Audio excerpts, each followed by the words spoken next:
শীতকাল এলেই প্রকৃতি নানা রকম রঙের নানা রকম ফুলের সৌন্দর্যে সেজে ওঠে। সরিষার পাশাপাশি এবার একটা হলুদ ফুল খুব জনপ্রিয়তা লাভ করেছে। তো চলুন আপনাদেরকে এবার সেই নানা রকম ফুলের রাজ্য থেকে ঘুরিয়ে নিয়ে আসি।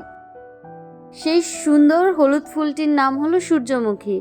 দিনভর সূর্যের সাথে এই ফুলের লুকোচুরি খেলা দেখতে হলে আপনাদেরকে অবশ্যই চলে আসতে হবে নরসিংদী জেলার নাগরিয়াকান্দি সানফ্লাওয়ার গার্ডেনে। সানফ্লাওয়ার গার্ডেন এবং আপনে ঢুকার এন্ট্রি ফি একসাথে 50 টাকা। ব্লগটি না টেনে পুরোটা দেখবেন, আশা করছি আপনারা অনেক এনজয় করবেন। বাগানের ভিতর ঢুকে শুরুতেই হতাশ হওয়ার কিছু নেই, কারণ এই সামনের গাছগুলো অনেক আগের লাগানো, তাই এইগুলো ফুলগুলো শুকিয়ে গিয়েছে।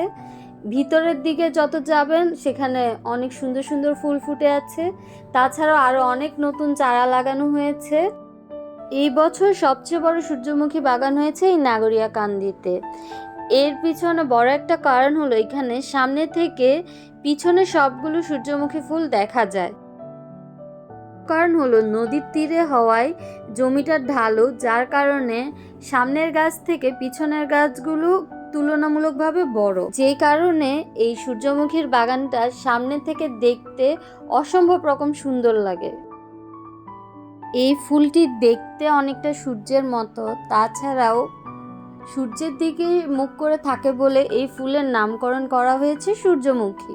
সারি সারি গাছ হলুদ ফুলে ভরে আছে, এই যেন এক হলুদের রাজ্য।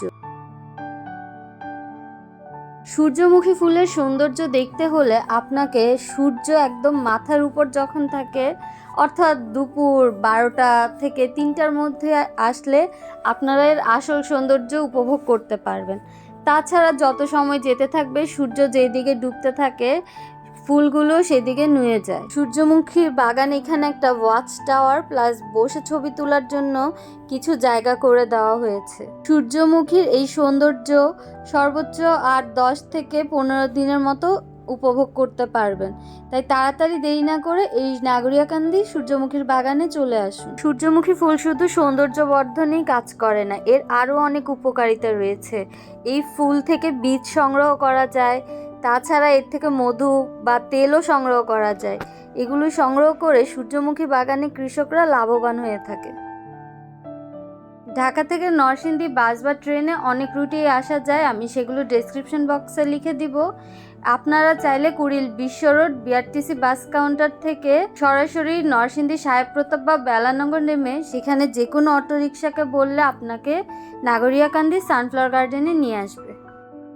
সূর্যমুখী ফুলের পাশাপাশি আরও নানা রকম সুন্দর ফুল দিয়ে সেজে উঠেছে আপন নামের এই বাড়িটি।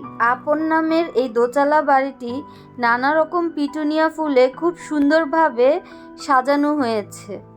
আপনারা চাইলে এখানে অনেক কালারফুল ছবি তুলতে পারেন। এখানে কোন পিটুনিয়া ফুলের রংটা আপনার ভালো লেগেছে অবশ্যই আমাকে কমেন্ট করে জানাবেন। বাগানে আমরা প্রচুর মজা করেছি, তাছাড়া প্রচুর ছবি এবং রিলস তুলেছি। সেগুলো দেখতে হলে অবশ্যই আমার ফেসবুক পেজটা ফলো দিয়ে রাখবেন। দোতলা ঘর আমার খুবই ভালো লাগে, আর এই দোতলা ঘরের বারান্দাটা নানা রঙের ফুলে খুব সুন্দর করে সাজানো।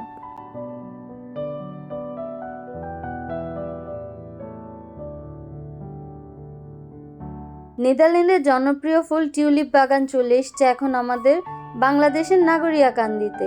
তো এই টিউলিপের ফুলের সৌন্দর্য দেখতে হলে আপনাদেরকে অবশ্যই চলে আসতে হবে এই নাগরিয়াকান্দি সানফ্লাওয়ার গার্ডেনে। নানা রঙের সুন্দর সুন্দর টিউলিপ ফুলও রয়েছে।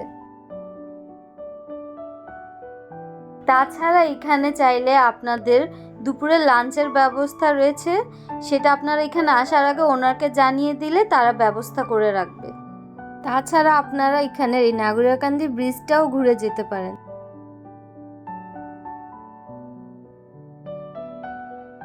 আপন থেকে বের হয়ে যাওয়ার রাস্তায় সুন্দর করে এই ছাতার একটা রাজ্য তৈরি করা হয়েছে। ব্যস্ততাময় জীবন থেকে একটু রিল্যাক্সেশনের জন্য আপনার ঢাকার বাইরে নরসিংদীর নাগরিয়াকান্দি সানফ্লাওয়ার গার্ডেনটা একবার হলেও ঘুরে যেতে পারেন। টাটা।